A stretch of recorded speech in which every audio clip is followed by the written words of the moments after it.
نحمده ونصلي على رسوله الكريم اما بعد فاعوذ بالله من الشيطان الرجيم بسم الله الرحمن الرحيم رب اشرح لي صدري ويسر لي امري واحلل عقدة من لساني يفقهوا قولي۔ سورۃ یوسف مکی سورت ہے، 111 آیات ہیں، 12 رکوع ہیں۔ مکہ میں بھی یہ آخری زمانے میں نازل ہوئی، یعنی ہجرت کے قریب کے دور میں، جب قریش کے لوگ اس بارے میں غور کر رہے تھے کہ نبی صلی اللہ علیہ وسلم کو یا تو قتل کر دیں یا جلاوطن کر دیں یا قید کر دیں۔ اسی زمانے میں بعض کفار مکہ نے یہود کے اشارے پر نبی صلی اللہ علیہ وسلم کا امتحان لینے کے لیے آپ سے سوال کیا کہ بنی اسرائیل کے مصر جانے کی وجہ کیا تھی۔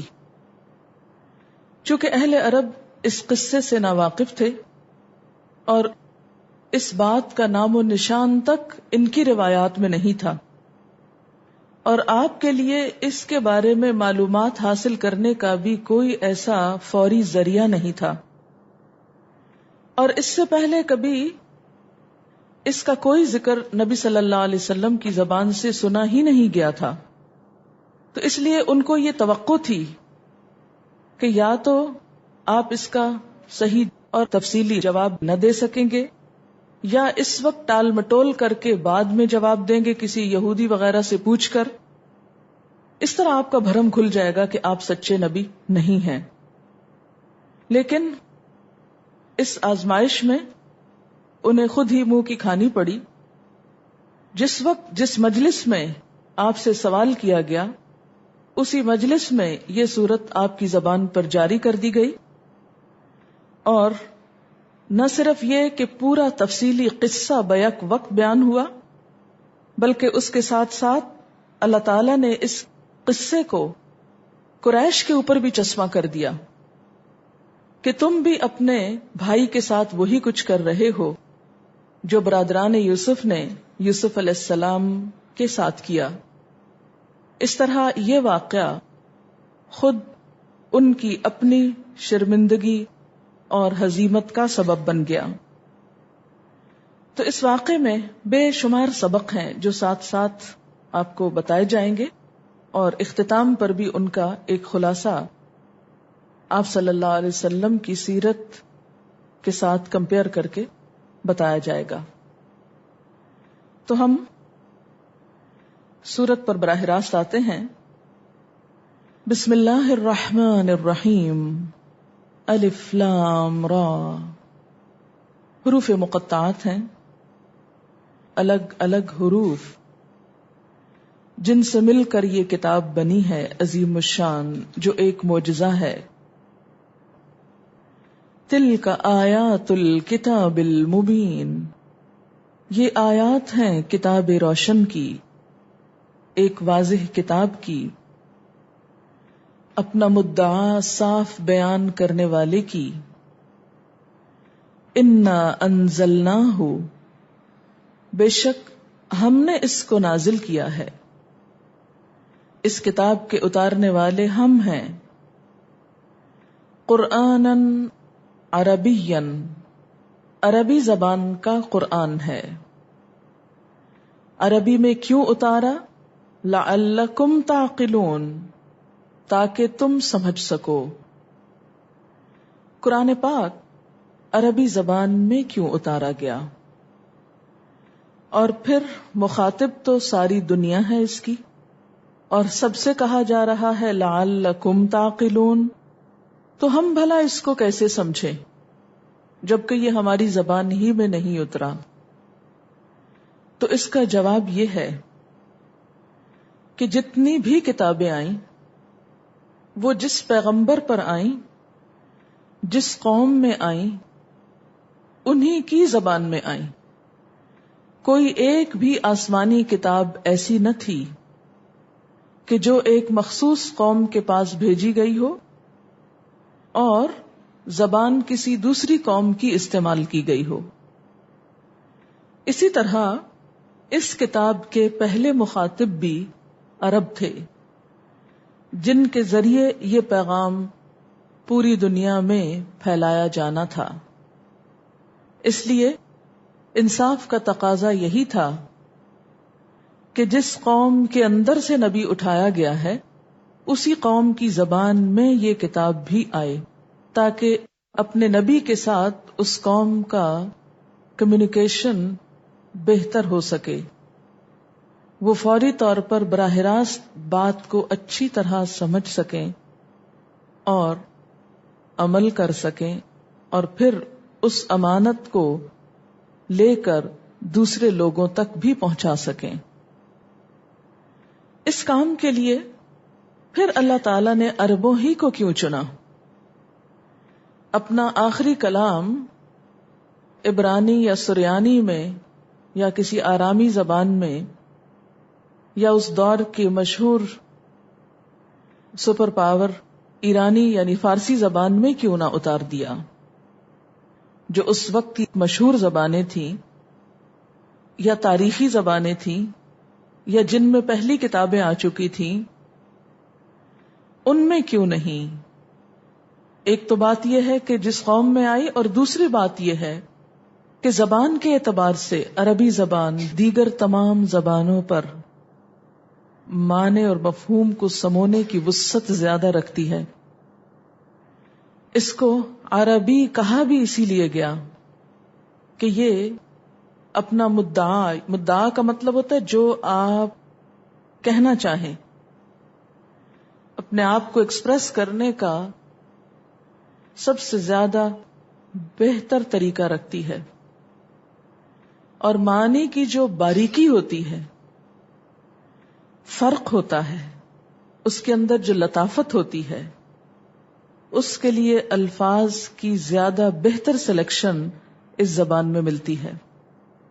بعض اوقات ایک معنی کے لیے کئی الفاظ ملتے ہیں اور بعض اوقات ایک لفظ میں کئی معنی پائے جاتے ہیں. یہ چیز دیگر زبانوں میں نہیں ہے، اگر ہے بھی تو بہت کم. پھر اسی طرح آپ صلی اللہ علیہ وسلم جو کہ افصح العرب تھے، افصح اللسان تھے، اور ایک ایسی قوم کہ جس کا پورا انوائرمنٹ صرف اور صرف زبان کے فروغ پر مرکوز ہو کر رہ گیا تھا، اس کو مدد کر رہا تھا. یہ کیسے؟ اس کو میں آسان الفاظ میں یوں کہوں گی کہ عربوں کے ہاں نہ کوئی انڈسٹری تھی، نہ کوئی فن تعمیر تھا، نہ کوئی آرٹ تھا. وہ قوم ایک وسیع صحرا میں، جس میں دن کے وقت تپتی دھوپ اور رات کے وقت کھلا آسمان ہوتا، اور اس فضا کے درمیان کچھ بہت بڑی رکاوٹیں نہ تھیں. کیونکہ جب ایسی قوم جس کے پاس دنیاوی اعتبار سے ترقی کے ذرائع بہت ہوں، مثلا ٹیکنالوجی ہے یا فن تعمیرات ہے یا اسی طرح کی اور چیزوں میں وہ مشغول ہے، تو قدرتی طور پر اس کا تعلق فطرت سے، نیچر سے کٹ جاتا ہے.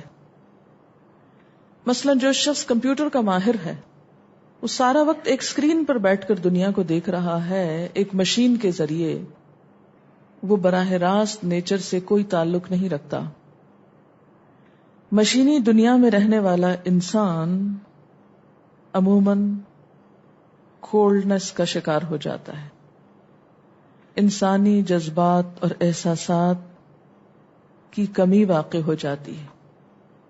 جو قوم عموماً صنعت و حرفت میں، ٹیکنالوجی میں ترقی کرتی ہے، وہاں کا ادب اور شعر و شاعری اور ایسی چیزیں زوال پذیر ہو جاتی ہیں.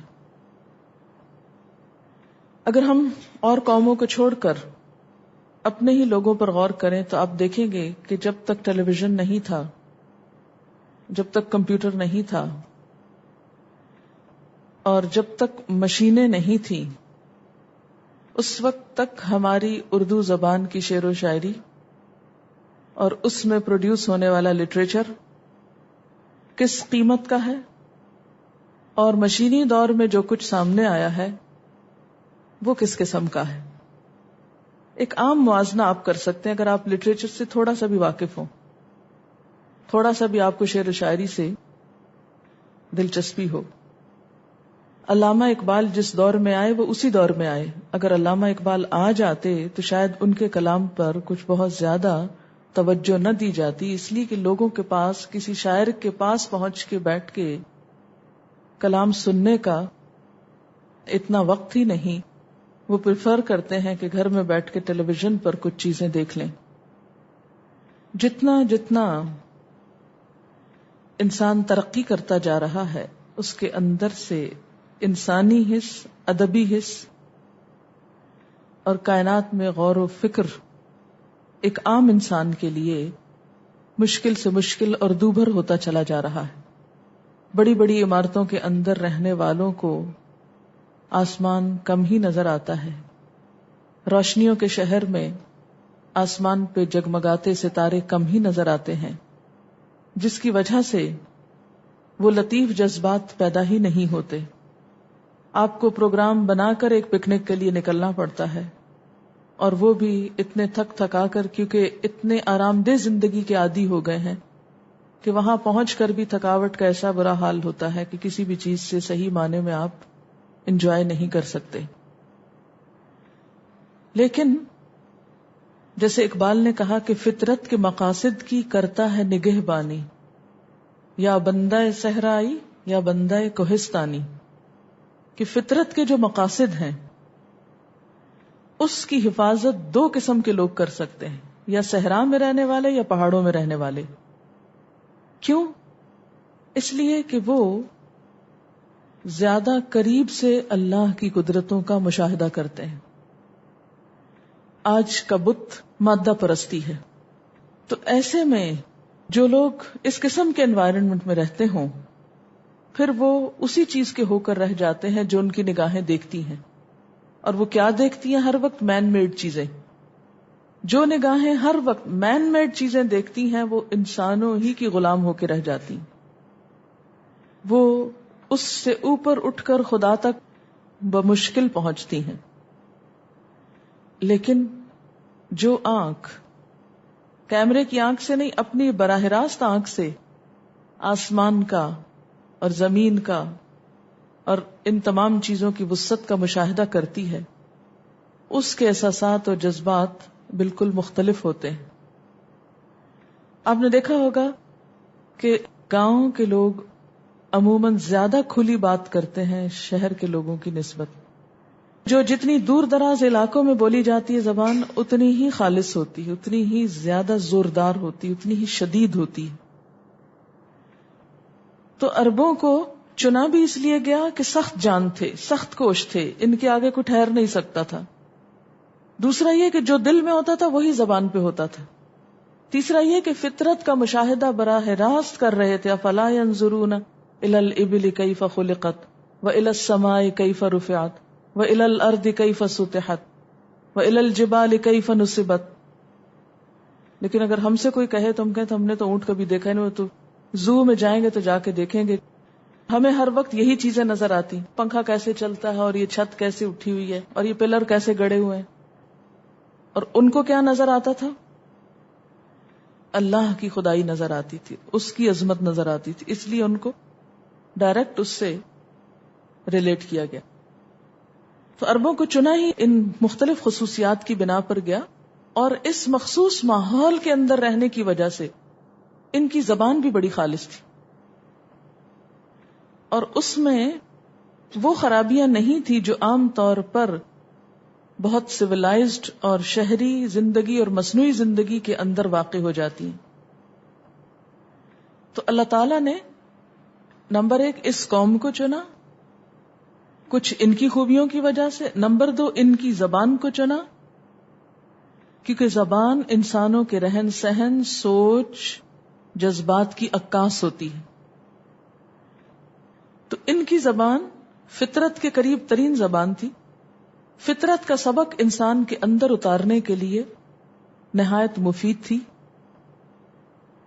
اور ویسے بھی کسی ایک ہی زبان میں اتارنا تھا قرآن. تو بہرحال ہم دیکھتے ہیں کہ یہ کتاب جو محفوظ ترین کتاب ہے، اس کی وجہ سے عربی زبان بھی محفوظ ہو گئی، اور قرآن کی زبان آج بھی سمجھی جاتی ہے، لکھی جاتی ہے، بولی جاتی ہے. ورنہ زبانیں چند سو سال کے اندر بالکل اپنا وجود کھو بیٹھتی ہیں، کچھ سے کچھ ہو جاتی ہیں. مستشرقین نے اس کے لیے بہت کوششیں کی، بڑے بڑے فنڈ قائم کیے کہ کولوکیلز کو اور ڈائلیکٹس کو ترقی دی جائے، اور اس پر کتابیں بھی لکھوائی گئیں، لٹریچر پروڈیوس کیا گیا. ان کے میڈیا میں ان کی لوکل ڈائلیکٹس کو بہت زیادہ امپورٹنس دی گئی. لیکن ان ساری کوششوں کے باوجود اصل عربی ختم نہ ہو سکی. پچھلے 100-150 سال سے عرب ممالک میں یہ تحریکیں بہت زور پر رہیں. کیونکہ میرا اپنا سبجیکٹ عربی رہا ہے ماسٹرز تک، تو ہم نے ان کی اسٹڈی بھی کی تھی کہ کس طرح مصر کے ڈائلیکٹ میں کیا کیا کتابیں لکھی گئیں، مصری ٹیلی ویژن پر کس طرح ان کی جو لوکل ایکسنٹ ہے اس کو نمایاں کیا جاتا ہے اصل عربی کے اوپر. اور یہ ترقی پسند تحریکیں تھیں. جیسے ہمارے ہاں ترقی پسند تحریکیں اردو میں چلیں اور آزاد نظم کا رواج ہوا، لیکن آپ دیکھیں کہ اس آزاد شاعری میں پھر شاعری کیا ہے. تو یہ تمام چیزیں اس دور میں، یعنی ایک سازش کے تحت یہ کوششیں ہوئیں کہ عربی کی اصل کو کسی طرح ختم کر دیا جائے، ڈائلیکٹس کو نمایاں کیا جائے. اس کا ایک نتیجہ اور کیا نکلے گا کہ یہ ساری قومیں الگ الگ اور دور ہو جائیں گی. یعنی عرب ورلڈ کو ایک ہی چیز کٹھے کیے ہوئے ہے نا، اور وہ کیا ہے؟ عربی زبان. مصر کا اندر اگر مصری لہجہ چھا جائے اور الجزائر کے اندر وہ لہجہ اور ادھر امارات کے اندر کوئی اور لہجہ، تو آپ دیکھیں گے کہ ان کے درمیان تو لنک ختم ہو جائے گا، ان کی تو وحدت پارا پارا ہو جائے گی. پھر دوسری چیز یہ کہ اس قرآن کو سمجھنے والے باقی نہیں رہیں گے، کیونکہ جب عرب عربی سے دور ہو جائیں گے، عرب عربی سے اجنبی ہو جائیں گے، تو پھر اس کو کون سمجھے گا؟ لیکن ان کو یہ نہیں معلوم کہ اس زبان کی حفاظت کا ذمہ اللہ نے خود لے رکھا ہے، اور وہ اس کو مٹنے نہیں دے گا. عربی کا اپوزٹ ہے عجمی. عجم کہتے ہیں گنگے کو. عرب اپنی زبان کی وسعت اور فصاحت سے خود بھی خوب واقف تھے. وہ اپنے علاوہ دوسری اقوام کو عجم کہتے تھے اور کہتے ہیں کہ وہ اپنے مدعا کو کھول کے بیان نہیں کر سکتے. ان کے الفاظ کے اندر وہ گہرائی نہیں، وہ وسعت نہیں، وہ لطافت نہیں جو عربی زبان کے اندر ہے. اور اس میں جو جامعیت ہے وہ دوسری زبانوں میں نہیں. مثلا اگر ہم یہ کہیں اس نے تسبیح پڑھی، یہ ایک جملہ ہے، یا ہم یہ کہیں اس نے سبحان اللہ و بحمدہ سبحان اللہ العظیم پڑھا، تو عربی میں صرف اتنا کہیں گے سبحہ. سبحہ کا ترجمہ کیسے لکھتے ہیں ہم؟ اس نے تسبیح کی. کتنے لفظ آگے نیچے؟ وہاں 3 حرف ہیں، سین بے ہے، مثلا مبین ہے. تو اب اس کے لیے آپ اردو میں واضح کرنے والی ایک لفظ کے نیچے کیا آئے؟ 3 لفظ آئے. تو چند حرفوں میں بڑی سے بڑی بات کہہ جانا، یہ عربی کے علاوہ دوسری زبانوں میں ممکن نہیں، اور پھر اس پورے معنی کی جامعیت کے ساتھ ممکن نہیں. مثلا اگر ہم کہیں کہ ہم اس نے ہٹا دیتے ہیں، صرف کہہ دیتے ہیں تسبیح کی، تو نہیں پتا چلے گا تم نے کی، اس نے کی، کس نے کی. لیکن وہاں سبحہ یا سبحت کر لیں، تے لگا لیں، تو اور پتا چل جائے گا کہ عورت تھی کرنے والی. اور اگر یہ کہنا ہو کہ ہم سب نے تسبیح کی تو سبحنا. اور اسی طرح اس نے ہم کو مارا، تو کتنا لمبا جملہ ہے. ضربنا، ضرب نہ نون الف بس کافی ہے. ضربا نہ اس نے ہم کو مارا. تو یہ خصوصیت اور زبانوں میں نہیں کہ ایک لفظ کے اندر پورا جملہ سما جائے.